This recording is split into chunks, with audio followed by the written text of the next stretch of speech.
Glória a Deus, que bênção, né, irmãos? Nós podemos celebrar o Natal, celebrar a esperança que temos em Jesus.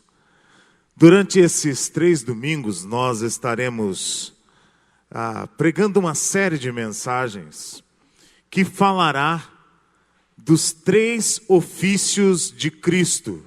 Você sabe quais são os 3 ofícios de Cristo? Profeta, sacerdote e rei. Em Jesus, essas 3 funções se fundem, elas se unem. É muito interessante você olhar para todas as escrituras, todos os livros, profecias, situações em que a pessoa do profeta, a pessoa do sacerdote e o rei aparecem. A do profeta como a boca de Deus, quando há a palavra, o logos, o verbo que se fez carne. Quando na criação disse Deus, haja, e houve, as coisas vieram a existir, todas as coisas foram criadas pela palavra do seu poder, diz lá em Colossenses. O sacerdote, nós vemos Deus perdoando o povo, e esse homem, o sacerdote, era o representante do povo diante de Deus, e Cristo veio ser o sumo sacerdote, aquele que de alguma maneira, ia ser completo e eficaz. Não precisavam mais fazer sacrifícios de animais ou com sangue para poder purificar os pecados, porque Jesus, quando morreu, quando se entregou na cruz, foi de uma vez por todas, e nós temos a graça e a salvação por causa do seu sangue. E rei, nesta palavra da decisão do reino de Deus, daquele reino que não terá fim, da raiz de Davi, do tronco de Jessé, o Salvador, o príncipe da paz, o rei dos reis. Então nós temos em Jesus o profeta, o sacerdote e o rei. E nós estaremos nessas 3 semanas conversando um pouquinho dessas 3 funções e o que elas representam para nós. Eu fiquei com o privilégio, a responsabilidade de compartilhar com os irmãos sobre o rei. E eu queria convidá-los então a abrirem as suas Bíblias no Evangelho de Lucas, capítulo 1, Lucas 1. Lucas 1.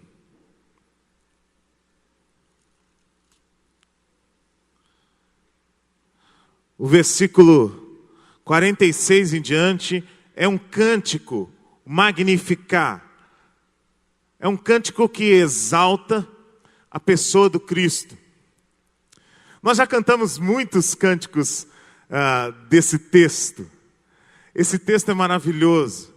Maria reconhece o que Deus está fazendo na vida dela. Promessas estão se cumprindo, profecias estão se cumprindo aqui. E ela então canta ao Senhor. Minha alma engrandece ao Senhor. Meu espírito se alegra em Deus, meu Salvador. Pois com poder tem feito grandes coisas,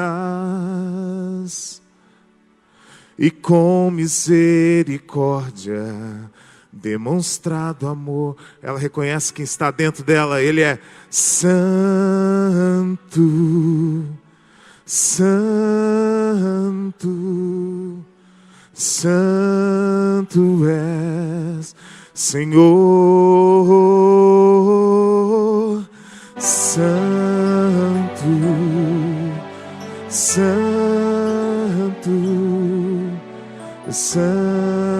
Tu és, Senhor, tem enchido as nossas lâmpadas, tem enchido nossas lâmpadas com o óleo do Espírito, tem feito sua vide florescer,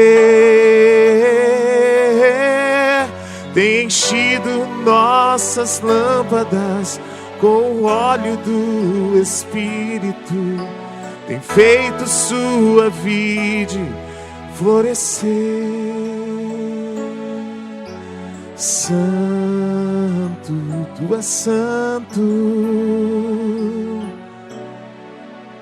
o santo és, Senhor, santo, o santo, santo és, Senhor. Então disse Maria: a minha alma engrandece ao Senhor, e o meu espírito se alegra em Deus, o meu Salvador, pois atentou para a humildade da sua serva. E agora, diante de todas as gerações, o chamarão bem-aventurada, pois o poderoso fez grandes coisas em meu favor. Santo é o seu nome, a sua misericórdia se estende aos que o temem, de geração em geração. Ele realizou poderosos feitos com seu braço, dispersou os que são soberbos no mais íntimo do coração, derrubou governantes dos seus tronos, mas exaltou os humildes, encheu de coisas boas os famintos, mas despediu de mãos vazias os ricos. Ajudou o seu servo Israel, lembrando-se da sua misericórdia para com Abraão e seus descendentes para sempre, como dissera aos nossos antepassados. Maria ficou com Isabel cerca de 3 meses, depois voltou para casa.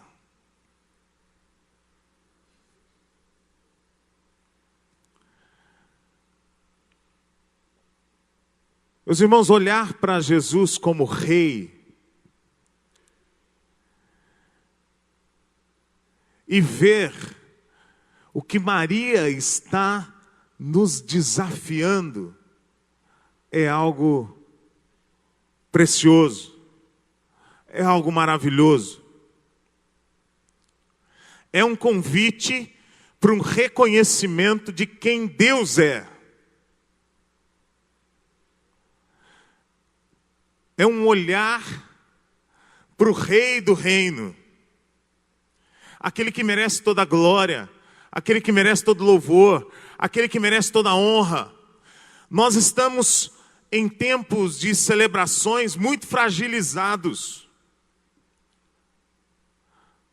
Nós vivemos numa sociedade onde comemorações tão significativas, tão importantes, fazem parte de uma estratégia comercial para se vender produtos.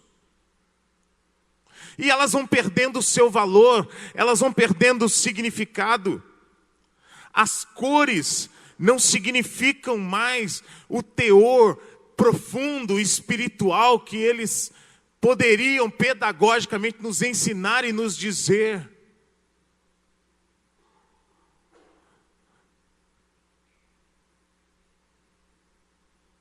O Filho de Deus não tem mais lugar. Não há lugar para o Filho de Deus na nossa sociedade moderna. Não tem lugar para o Filho de Deus, para o nosso coração agitado, aflito, preocupado, ansioso. Não há lugar. Não há espaço para Jesus.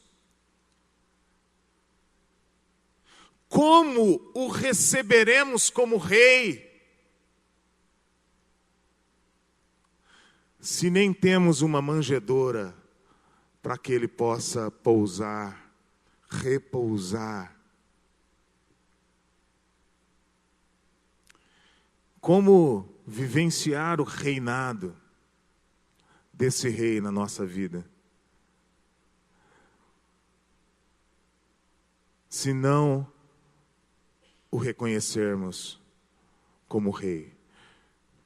Jesus conta algumas parábolas para a gente poder entender, e alguns entenderiam, outros se confundiriam ainda mais com pequenas histórias. E ele conta uma história que diz assim: certo homem tinha uma vinha, e ele chamou uma pessoa, o primeiro empregado, para trabalhar. Combinou ali os valores e combinou o trabalho. E aquele que disse assim: olha, eu vou trabalhar para você, não veio, não apareceu, não deu nem notícia, mas ele disse que vinha. O segundo não se comprometeu. Talvez olhando para os valores, ou para o que iria receber, ou por tanto de trabalho que ele iria fazer, mas ele veio. Esse segundo apareceu e foi realizar o trabalho. E lá em Mateus, o evangelista pergunta: qual dos dois compreendeu o que é o reino de Deus? Qual dos dois compreendeu o que é o reino de Deus? Talvez isso deva fazer sentido para mim e para você, quando olhamos para Jesus como o rei do reino. E eu queria falar sobre o rei do reino. O rei do reino é anunciado no Gênesis como aquele que esmagará a cabeça da serpente. A serpente lhe ferirá o calcanhar, já anunciando de maneira profética a morte do Cristo, mas a vida do Cristo reinando sobre a morte, esmagando a morte na cruz. Jesus foi anunciado que da tribo de Judá, da raiz de Davi, do tronco de Jessé, haveria um reinado superior ao de Davi. Porque o reinado de Davi teve um período, teve uma cronologia, teve um começo e teve um fim. Apesar de ser um reinado espetacular, ele teve um fim, mas o reino de Jesus não teria fim. Jesus é apresentado como o Rei dos Reis. Acima de todo e qualquer principado ou potestade ou qualquer autoridade, Jesus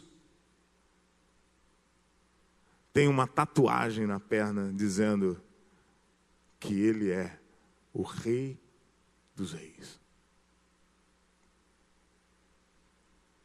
Ele é o Senhor dos Senhores, o Kyrios,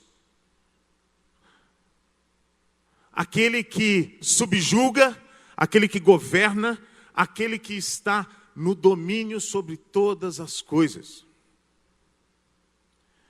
Ele é o Messias, que significa o ungido ou o Cristo. Da mesma forma como os reis eram ungidos, recebiam um óleo da unção para exercer ou receber essa função real, Jesus, ele é o ungido. O Messias, no hebraico. No grego, a palavra é o Cristo. O Cristo significa ungido. Quando nós falamos Jesus, Cristo, nós estamos falando Jesus, o nome próprio, e estamos dando uma qualidade a esse nome próprio, dizendo que ele é ungido. Esse Jesus é ungido, diferente de todo e qualquer outro Jesus. O Cristo, ungido de Deus. Ele é o príncipe da paz. Lá em Isaías capítulo 9, diz lá: e o seu nome será maravilhoso conselheiro, Deus forte, o Pai da eternidade e o príncipe da paz. O Deus forte, que ele é o poderoso nas batalhas. Em qualquer guerra, em qualquer situação, ele é o poderoso nas batalhas.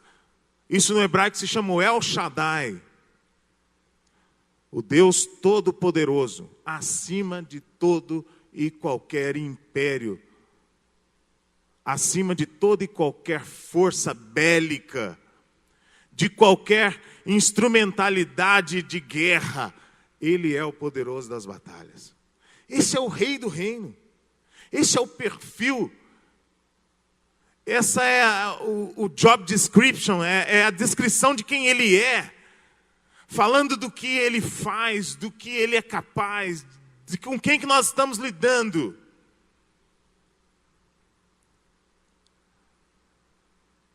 Ele também é o cabeça da igreja.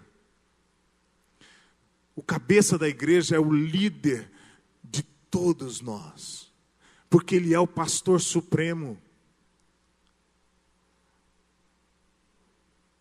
Só há um cabeça, só há um líder na igreja.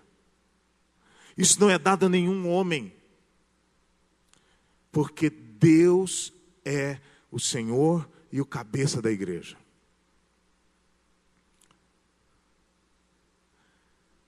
A este rei, nós somos chamados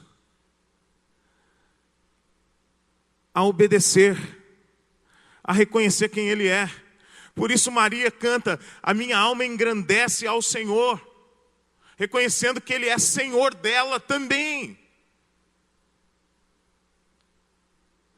Porque o ente santo que está sendo gerado no seu ventre é obra do Espírito Santo, é muito maior do que ela. A minha alma engrandece, a minha alma está explodindo, a minha alma está exaltando, eu reconheço quem ele é, o rei do reino. O meu espírito se alegra em Deus, o meu Salvador. Há essas dinâmicas aqui de reconhecer Jesus como o Salvador, mas também como o Senhor. E quando nós entendemos o reinado que Jesus quer estabelecer e fazer na nossa vida, nós precisamos entender o seu senhorio. Será que a nossa vida está debaixo do controle de Deus, da soberania de Deus, da vontade de Deus? Ou existem áreas da nossa vida que nós não conseguimos abrir mão ou deixar o controle, entregar o volante? Nós retemos, talvez pela nossa ansiedade, pela nossa preocupação, talvez pelo nosso desespero em querer sugerir para Deus que nós sabemos o que é melhor para nós. Reconhecer o seu senhorio é submeter-se totalmente.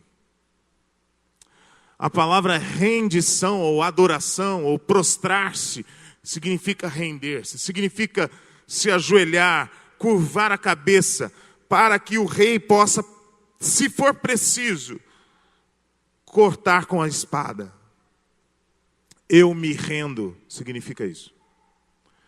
Eu te adoro, quando nós estamos cantando Eu te adoro, significa isso. Eu me curvo diante do rei, que se quiser passar a espada, ele tem toda a autoridade e todo o poder para fazer isso.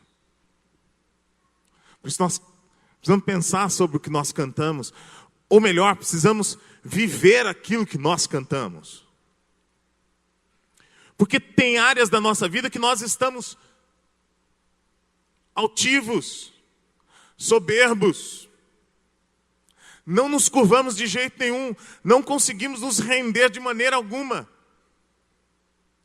Não conseguimos submeter algumas áreas da nossa vida, talvez da nossa sexualidade, talvez da nossa vida financeira, talvez de algumas áreas de controle que você, de alguma maneira, estabeleceu que você é o Senhor disso, que você é o soberano dessa área.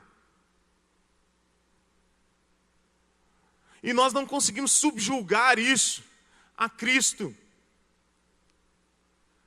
Porque nos falta o reconhecimento de quem é o Rei do reino.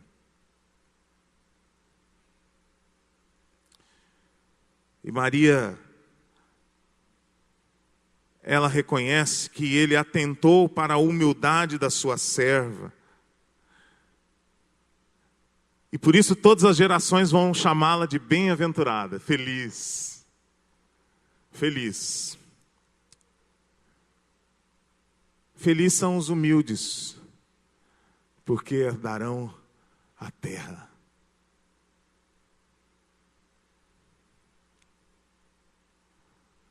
Felizes são os que se submetem. Felizes são os que deixam Deus controlar suas decisões. Felizes são aquelas pessoas que têm a disposição de não só receber Jesus como seu Salvador, mas deixá-lo ser o Senhor da sua história. Reconhecer o Rei do reino. Você quer viver bem, você quer viver feliz, você quer viver em paz. A paz que excede o entendimento que o mundo não pode dar. Que nada e ninguém poderá suprir em você. Nós só temos quando nos submetemos ao senhorio dele. Porque daí todas as coisas estão subjugadas a ele. Ele tem nas mãos o poder da decisão. Ele tem nas mãos o controle de todas as coisas. E a questão aqui não é se você deixa ele controlar ou não, porque ele controla todas as coisas independente de você. A questão aqui é quem vai sofrer menos. As pessoas que se entregam ou as pessoas que resistem. Porque Deus está no controle. Ele é o alfa e o ômega, ele é o princípio e o fim. Tudo está nas mãos dele. Ele não corre o risco de perder essa guerra. Ele não pode ser ameaçado. O seu trono, o seu governo não está sobre ameaça, não está sobre qualquer intervenção econômica ou bélica, ou qualquer força estratégica de qualquer governo, como o pastor Evandro disse. A igreja, o destino do mundo, as nações estão nas mãos dele. Ele é rei sobre todas as coisas.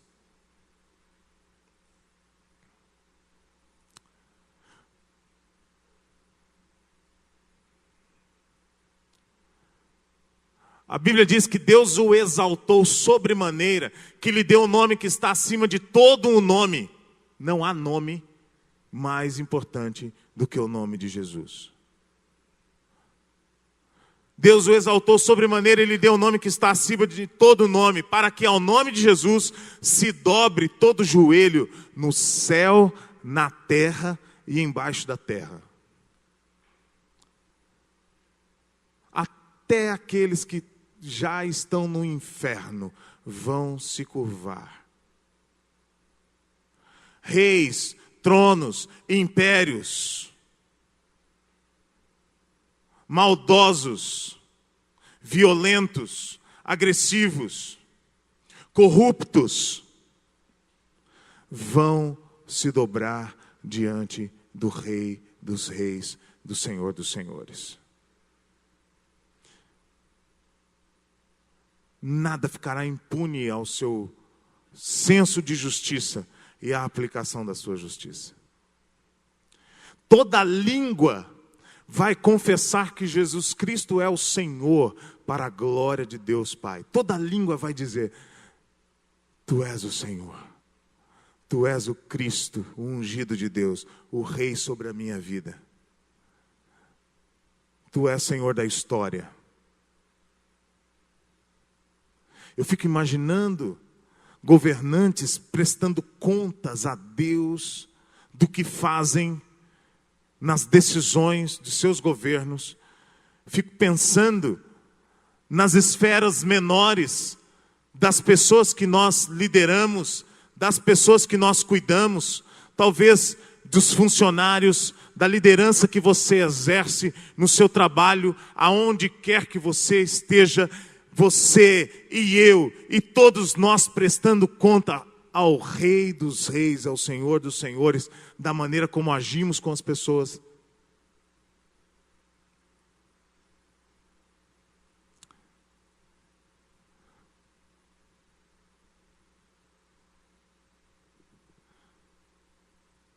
Vamos olhar para o Rei do Reino. Ele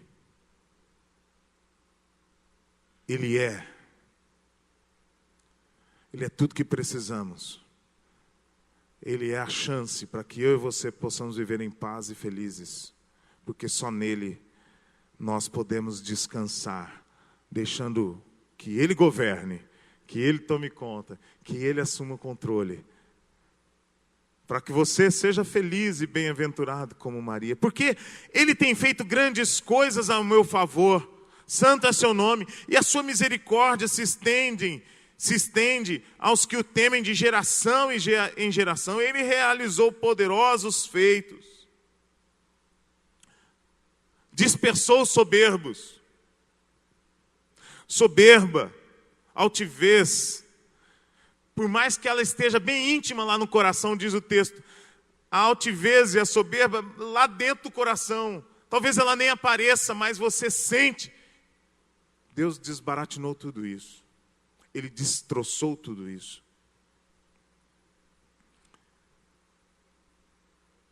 Ele derrubou os governantes e tronos, mas exaltou os humildes. Talvez a humildade seja este ícone aberto, essa janela que você e eu podemos contemplar a realeza de Cristo. É como clicar em um app e se abrir uma gama de possibilidades. É como clicar numa janela e aquela janela ser um portal que dimensiona a realeza de Cristo. Quem Ele é, o Rei do Reino. Diante desse Rei, só nos curvando, só nos colocando em humildade para reconhecermos quem Ele é. Eu queria convidar você a um tempo de oração. Curva a sua cabeça por um instante e diga: Senhor Deus, tenha misericórdia da minha vida. Eu me submeto ao Senhor. Deus, repreenda toda a altivez ou toda a soberba. Mas como isso, soberba, altivez? Quando nós não confiamos no senhorio de Cristo, quando eu e você não conseguimos entregar áreas da nossa vida para que Deus seja o Senhor. Isso é altivez, é soberba.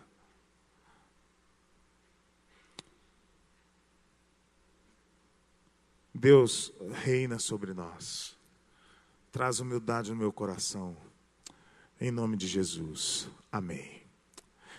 Um segundo olhar que eu queria trazer e terminar A nossa mensagem é o reino do rei. Nós olhamos para o rei do reino, agora vamos olhar para o reino do rei. Como que é o reino do rei? Quando nós olhamos para a realeza de Cristo, entendemos quem Ele é, isso afeta as nossas relações com as pessoas. O reino do rei é um reino das relações. Porque quando eu sou humilde, quando eu me coloco no lugar onde eu devo estar, e quando eu coloco Deus no lugar onde Ele está já entronizado, isso muda a relação com as pessoas.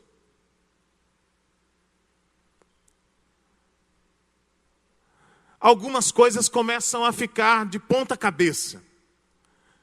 O reino do rei é um reino ponta cabeça. Vejam só o que Maria declara. Ele derruba governantes e seus tronos. Quer dizer, quem se acha ou quem se intitula o tal, como se o mundo estivesse sobre a sua batuta, é destronado através de Jesus. Diz aqui que Ele exaltou os humildes, que Deus exalta aquele que é humilde. Lá em Filipenses 2, o versículo 5 diz: tende em vós o mesmo sentimento que houve também em Cristo Jesus, pois Ele, subsistindo em forma de Deus, não julgou com usurpação ser igual a Deus. Quer dizer, Ele era Deus, mas Ele não atribuiu desta posição de Filho de Deus o próprio Deus. Diz que Ele se esvaziou, assumindo forma de servo. A palavra esvaziou no grego é a palavra kenosis, esvaziamento. Ele desistiu da sua glória, Ele abandonou o seu poder, o seu cargo, o seu posto, desceu dessa posição. Que coisa! O próprio Deus fazendo isso. Isso é uma loucura. Isso é um reino de ponta cabeça. Olha só o que Maria declara, como o reino vai viver. Ele encheu de coisas boas os famintos, mas despediu de mãos vazias os ricos, versículo 53. Isso é um reino de ponta cabeça. Gente rica que não tem nada na mão. Gente rica que não tem nada, é como um sopro, é como um breve momento, acabou. Toda riqueza, tudo que possui, tudo que juntou, tudo que conquistou, tudo que com habilidade, com competência, com esforço,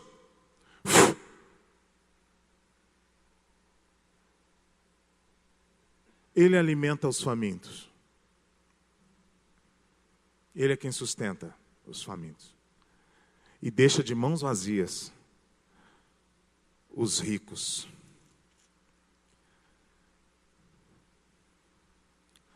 Ele ajudou o servo Israel. Isso aqui está falando de um povo, versículo 54, lembrando-se da sua misericórdia para com Abraão e seus descendentes. Merecíamos a espada sobre a cabeça, porque pecamos contra Deus, porque entristecemos a Deus. No reino do rei, nós chegamos de cabeças baixas. No reino do rei, não há pedigree, não há sobrenome, porque o nome dele é o nome que está acima de qualquer nome. Não há realeza humana para ser exaltada, não há sangue azul. Não há dinastia.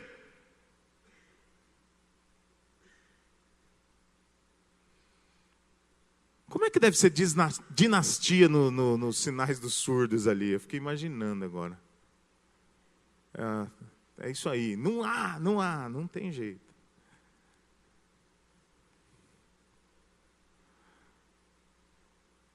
O reino do rei é ponta cabeça.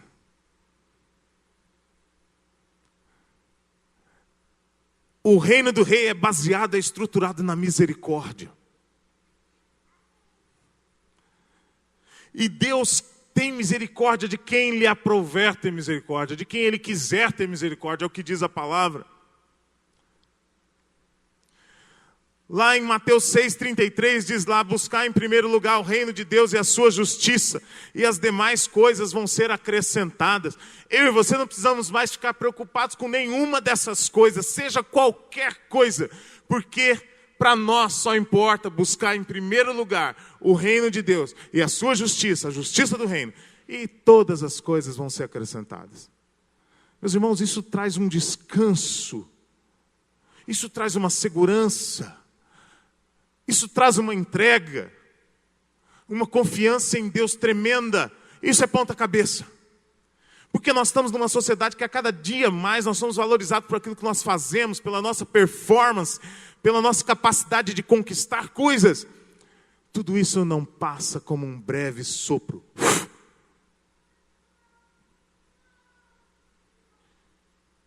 A brevidade da vida deve nos ensinar isso. Hoje estamos aqui bem, amanhã não sabemos. O nosso reino tem um limite, uma data de validade, um prazo de validade. O dele não tem fim. Amém, irmãos? A sua estabilidade tem prazo de validade. A sua herança acaba. A sua saúde acaba. Os seus dias são como a relva do campo. Num dia elas florescem, no outro dia elas murcham e secam. É o que diz a palavra de Deus. Tudo se acaba. Mas o reino dele não. Por isso buscar em primeiro lugar o reino.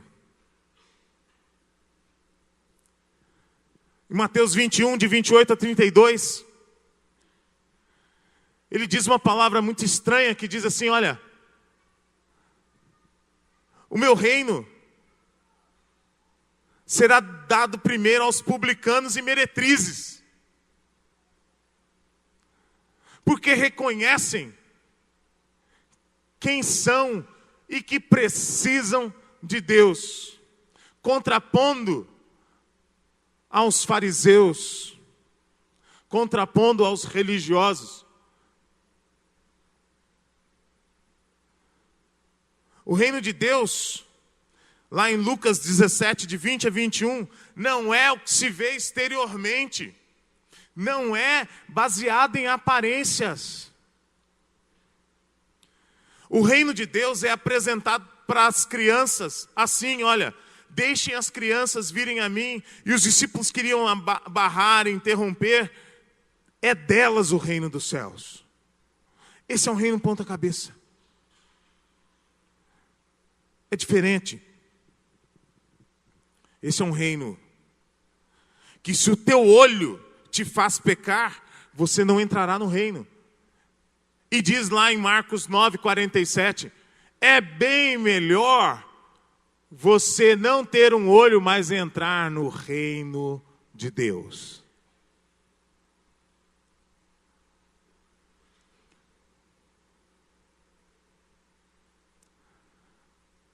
Meus irmãos,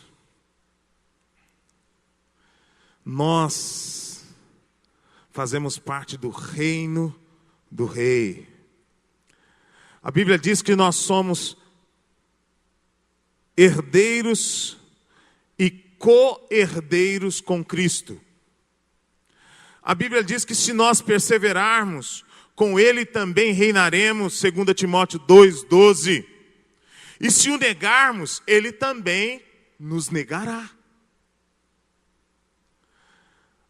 A Bíblia diz que o reino de Deus não é comida e nem bebida, mas justiça, paz e alegria no Espírito Santo.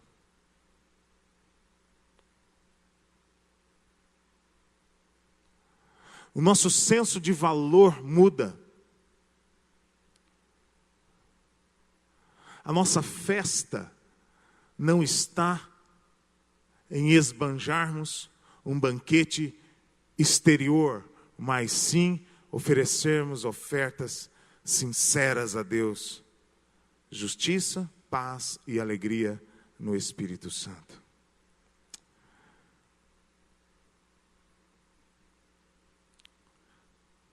Qual dos dois entenderam o reino de Deus? Aquele que disse que vinha trabalhar e não veio, ou aquele que disse que não vinha, mas veio e fez o trabalho? Jesus mesmo responde dizendo a eles: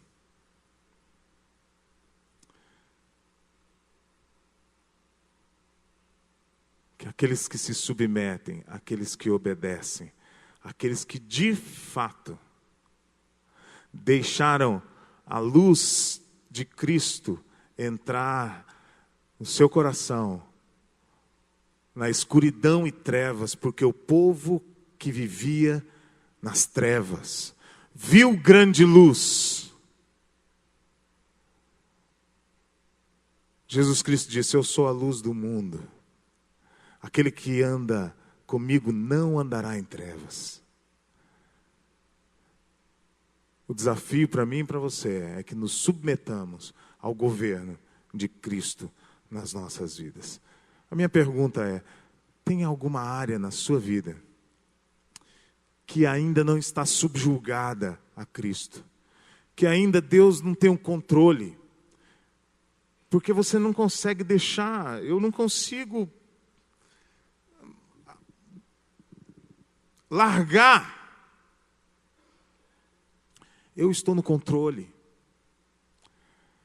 Que o Espírito Santo de Deus traga sobre mim, sobre você agora, um profundo sentimento de humildade, de reconhecimento de que Ele é Rei e de que Ele está no governo de todas as coisas, para que você tenha um Natal muito melhor, para que você tenha de fato um Natal, o nascimento do Cristo, a verdade do Cristo, o reinado do Cristo na sua vida.